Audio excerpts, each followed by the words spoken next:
Hello students, good evening. Himachal Pradesh 5th fully literate state అయింది ఇండియాలో.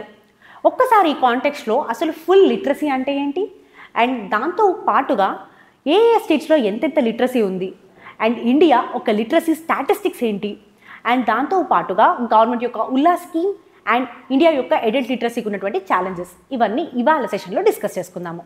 So first మనం చూసుకున్నట్టయితే అసలు ఫుల్లీ లిటరేట్ అంటే అర్థం ఏంటి అంటే 100% ఆఫ్ ద పాపులేషన్ అందరూ లిటరేట్ అవ్వడాన్ని మనం ఫుల్లీ లిటరేట్ అని పిలవము. ఎవరైనా సరే ఒక పర్సన్కి అంటే ఒక నాన్ లిటరేట్ని ఐడెంటిఫై చేసిన తర్వాత 15+ ఇయర్స్ ఏజ్ తర్వాత వాళ్ళని మాత్రమే బేసిక్ లిటరసీ అండ్ న్యూమరసీ వస్తే వాళ్ళని లిటరేట్గా పిలుస్తాం అనమాట. ఏ స్టేట్ అయినా ఏ యూనియన్ టెరిటరీ అయినా సరే 95% ఆఫ్ ద పీపుల్కి లిటరసీ కనుక వచ్చినట్టయితే వాళ్ళని మనం ఫుల్లీ లిటరేట్ స్టేట్ కింద కన్వర్ట్ చేస్తాము. ఇప్పుడు అర్థమైంది కదా, అంటే ఎంత రావాలి లిటరసీ రేట్ 95% ఉంటే ఫుల్లీ లిటరసీ స్టేట్ అని చెప్తాము. ఒక్కసారి లిటరసీ యొక్క అఫీషియల్ డెఫినేషన్ ఏంటి అని చూద్దాము. మినిస్ట్రీ ఆఫ్ ఎడ్యుకేషన్ పరంగా చూసుకున్నట్టయితే the ability to read, right and comprehend basic text. అంటే ఇప్పుడు నార్మల్గా బేసిక్ టెక్స్ట్ ఉంటుంది కదా, బేసిక్ లైన్స్, వాటిని చదవగలగడము, వాటిని రాయగలగడం అండ్ వాటిని అర్థం చేసుకోగలగడం. అండ్ దాంతోపాటు సింపుల్ మ్యాథమెటిక్స్ ఉంటాయి కదా, ఎడిషన్స్, డెలిషన్స్, సో ఇలాంటి సింపుల్ మ్యాథమెటిక్స్ చేయగలగడము. అండ్ దాంతోపాటు ఎసెన్షియల్ టాస్క్స్ అంటే ఒక కాల్ చేయడానికో లేకపోతే ఒక మెసేజ్ చేయడానికో డిజిటల్ ఎక్విప్మెంట్ని వాడడము, డిజిటల్ టూల్స్ని వాడడాన్ని మనం లిటరసీగా పరిగణిస్తాము. ఇది మినిస్ట్రీ ఆఫ్ ఎడ్యుకేషన్ ప్రకారం ఉన్నటువంటి లిటరసీ.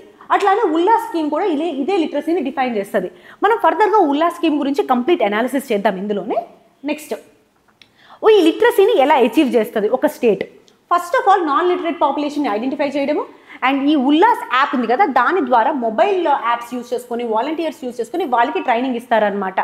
ఆ ట్రైనింగ్ ఇచ్చిన తర్వాత వీళ్ళకి FLNAT అని చెప్పి ఫౌండేషనల్ లిటరసీ ఉంది కదా, దాని మీద పెట్టేటటువంటి టెస్ట్ ఇది FLNAT అంటారు. సో ఈ FLNAT టెస్ట్ అనేది వాళ్ళకి పెట్టడం జరుగుతుంది.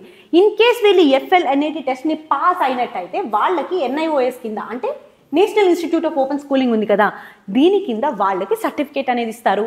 అండ్ ఒకవేళ ఒక స్టేట్లో 95% ఆఫ్ ద పాపులేషన్ కనుక ఇట్లా NIOS సర్టిఫికేషన్ కనుక తెచ్చుకున్నట్టయితే దాన్ని మనం ఫుల్లీ లిటరేట్ స్టేట్ అని పిలుస్తాము. ఓకే, నెక్స్ట్ వచ్చేటప్పటికి ఓవరాల్గా ఇండియా లిటరసీలో చూసినటువంటి స్ట్రైడ్ చూద్దాము. 1950స్లో చూసుకుంటే ఓవరాల్ లిటరసీ 18.3% ఉండేది. ఇప్పుడు ఎంత ఉందో తెలుసా? ఇండియా యొక్క లిటరసీ 80.9%. అట్లానే మేల్ లిటరసీ 27 ఉన్నట్టయితే ఇప్పుడు 87 ఉంది. And female literacy highest jump చూస్తాం మనము, 8.86% ఉండేది during the time of independence. ఇప్పుడు చూడండి 74.6%గా ఉంది. సో ఇది ఓవరాల్గా ఇండియా యొక్క literacy statistics from the time of independence. Next ఒకసారి ఒక్కొక్క స్టేట్ ఎలా పర్ఫామ్ చేస్తుంది అనేది చూద్దాము. హైయెస్ట్ మనం చూసుకుంటే 99.72%తో గోవా ఫుల్లీ లిటరేట్ స్టేట్గా ఉంది. ఫస్ట్ గోవా, సెకండ్ వచ్చేటప్పటికి మనకి హిమాచల్ ప్రదేశ్ విత్ 99.3%, మిజోరాం విత్ 98.2%, మనకి థర్డ్ ప్లేస్లో. And fourth Ladakh with 97%, and fifth Tripura with 95.6%. ఇప్పుడు మనకు ఉన్నటువంటి 5 ఫుల్లీ లిటరేట్ స్టేట్స్ ఏంటివి?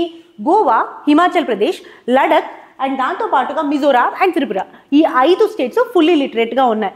ఒకసారి మనం అసెండింగ్ అండ్ డిసెండింగ్ ఆర్డర్స్ చూసుకున్నట్టయితే highest Goa, second Himachal, third Mizoram, fourth Ladakh and fifth Tripura. So ఇది మనం గుర్తుపెట్టుకోవాల్సిన విషయము. అట్లానే లోయెస్ట్ లిటరసీ ఉన్నటువంటి స్టేట్స్ని కూడా గమనిద్దాం ఒకసారి. బాగా లోయెస్ట్ లిటరసీ విత్ 66.9% ఉన్న స్టేట్ ఏంటి అంటే బీహార్ అనమాట. లోయెస్ట్ లిటరసీ రేట్ కనిపిస్తుంది మనకి ఇక్కడ.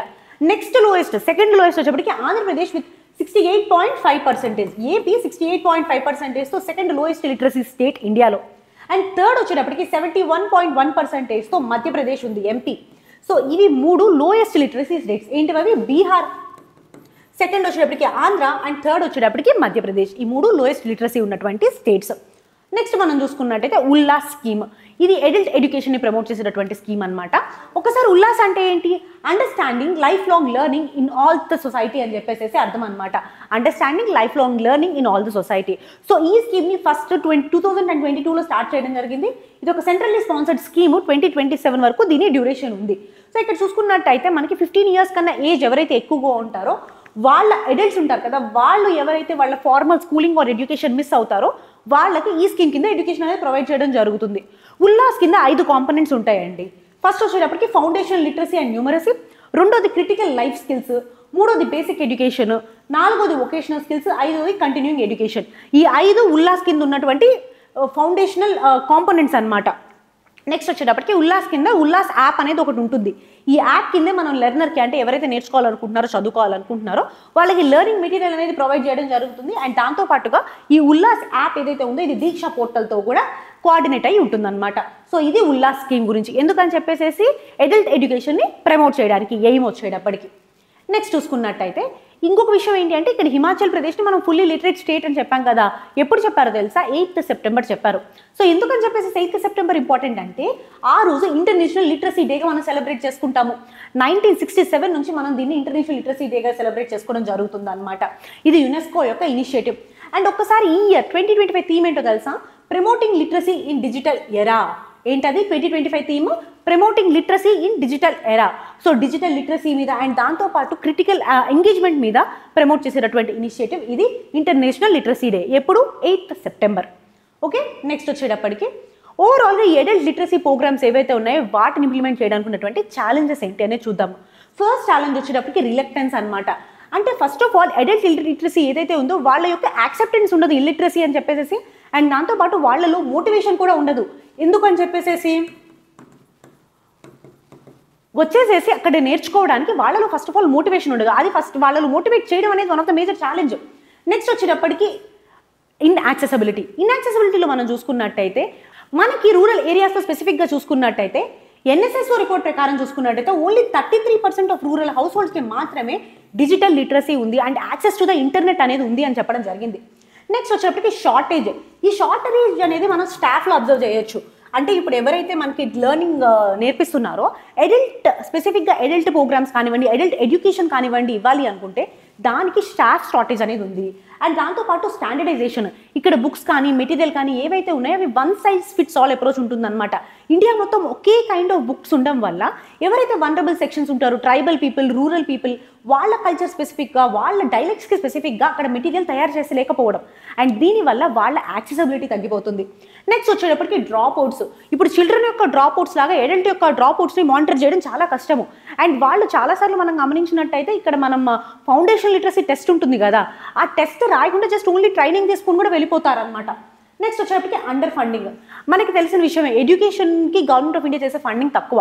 ఓవరాల్ ఎడ్యుకేషన్లో చూసుకుంటే అడల్ట్ ఎడ్యుకేషన్ కోసం చూసుకుంటే 1.5 నుంచి 3% మాత్రమే, అంటే ఓవరాల్ ఎడ్యుకేషన్ ఫండింగ్లో 1.5 నుంచి 3% మాత్రమే మనకి అడల్ట్ ఎడ్యుకేషన్ మీద గవర్నమెంట్ స్పెండ్ చేస్తుంది, మినిస్ట్రీ ఆఫ్ ఎడ్యుకేషన్ స్పెండ్ చేస్తుంది.